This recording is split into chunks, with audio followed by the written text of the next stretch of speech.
हम कर्म पे चर्चा कर रहे थे, इस बात को आगे बढ़ाते हैं। कर्म हमारे पास 3 प्रकार के होते हैं, क्रियमण कर्म, संचित कर्म और प्रारब्ध कर्म। सबसे पहले हम क्रियमण कर्म के बारे में विस्तार से समझने का प्रयास करते हैं।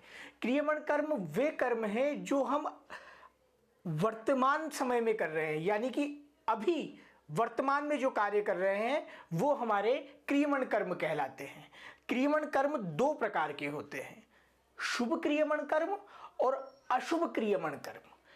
अब इन क्रियमण कर्म में शुभ कर्म वे कर्म हैं जो शास्त्रानुसार किए गए हैं, जिनकी अनुमति शास्त्र देते हैं, और वे कर्म जिनको शास्त्र निषिद्ध करते हैं, यानी कि वे कर्म जो शास्त्र कहते हैं नहीं करने चाहिए, वो अशुभ क्रियमण कहलाते हैं। तो क्रियमण कर्म जो भी हम वर्तमान में कर रहे हैं वो 2 ही प्रकार के होंगे, या तो हम शुभ काम करेंगे जो शास्त्र हमें आज्ञा देते हैं, या हम वो कार्य कर रहे हैं जो शास्त्र में आज्ञा नहीं दे रहे। तो वर्तमान समय में जो कार्य जो कर्म हम कर रहे हैं क्रियमण कर्म, वो या तो शास्त्रानुसार होंगे या शास्त्र निषिद्ध होंगे।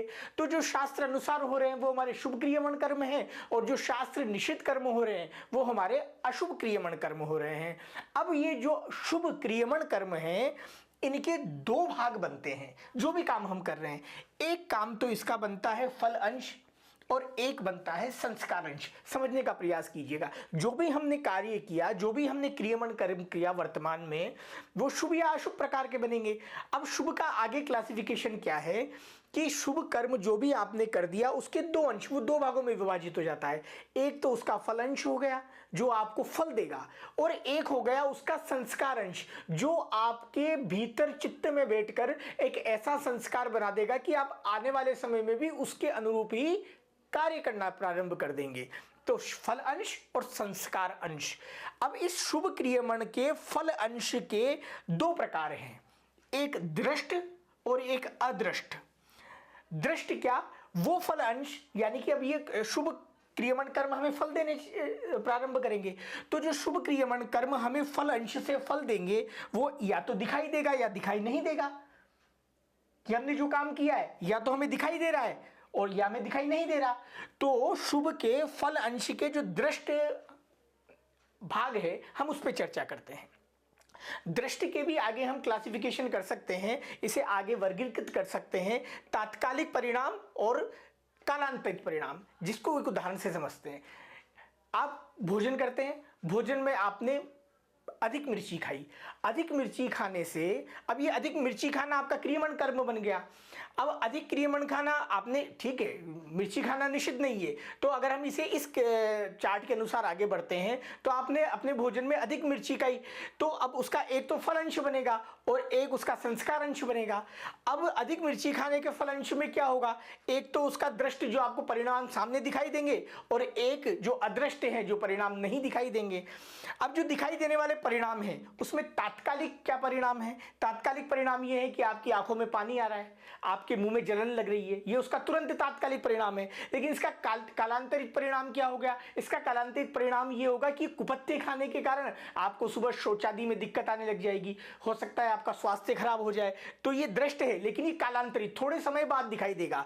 तो जो लोग कहते हैं कि कर्म के परिणाम तुरंत नहीं आते, तो वो समझने का प्रयास करें कि क्रियमण कर्म जो हम कर रहे हैं उसमें शुभ कर्म बनते हैं। शुभ कर्म के 2 भाग बनते हैं, फल अंश और संस्कार अंश।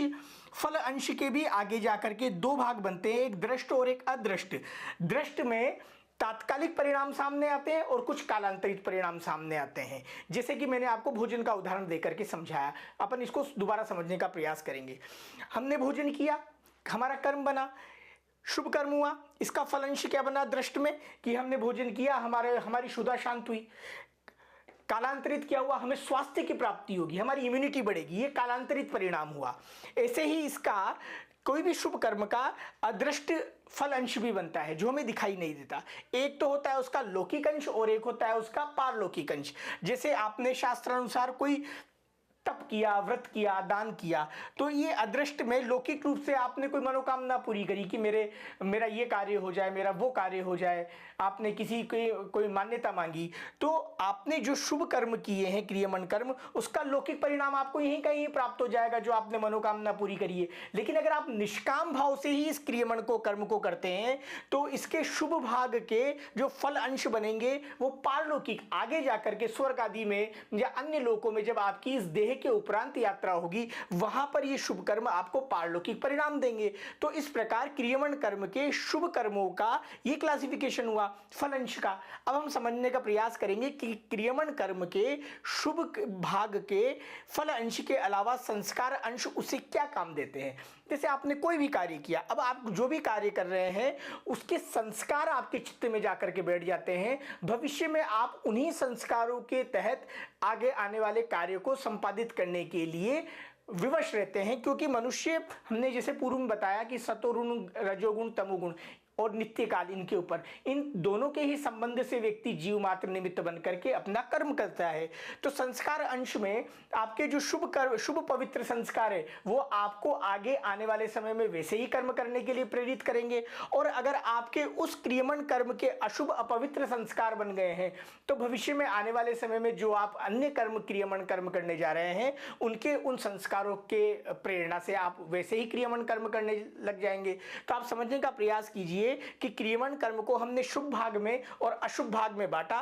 दोनों क्या क्या कार्य करते हैं, फिर इनका एक अंश फल अंश बनता है, एक अंश संस्कार अंश बनता है। फल अंश के भी दो भाग हैं, एक दृष्ट जो दिखाई देता है, एक अदृष्ट जो दिखाई नहीं देता। दृष्ट के भी जो तात्कालिक परिणाम है वो, और जो कालांतरित है, जो आगे लंबे आने वाले समय में हमें देखने को मिलेंगे वे, और अदृष्ट में लौकिक परिणाम और पारलौकिक परिणाम। तो इस प्रकार जिस तरह से शुभ का क्लासिफिकेशन हमने यहां बताया, ऐसा का ऐसा ही क्लासिफिकेशन भी अशुभ क्रियमन कर्मों के लिए है। सेम उसके भी फलांश, संस्कार अंश बनते हैं, उसी का दृष्ट और अदृष्ट भाग होता है, और उसी दृष्ट के तात्कालिक कालांतरित परिणाम सामने नजर आते हैं, अदृष्ट के लौकिक और पारलौकिक परिणाम सामने नजर आते हैं। तो मुझे लगता है क्रियमन कर्म को समझने के लिए इससे बेहतरीन चार्ट हमारे पास उपलब्ध नहीं है, तो आप इसको एक बार समझने का प्रयास कीजिएगा।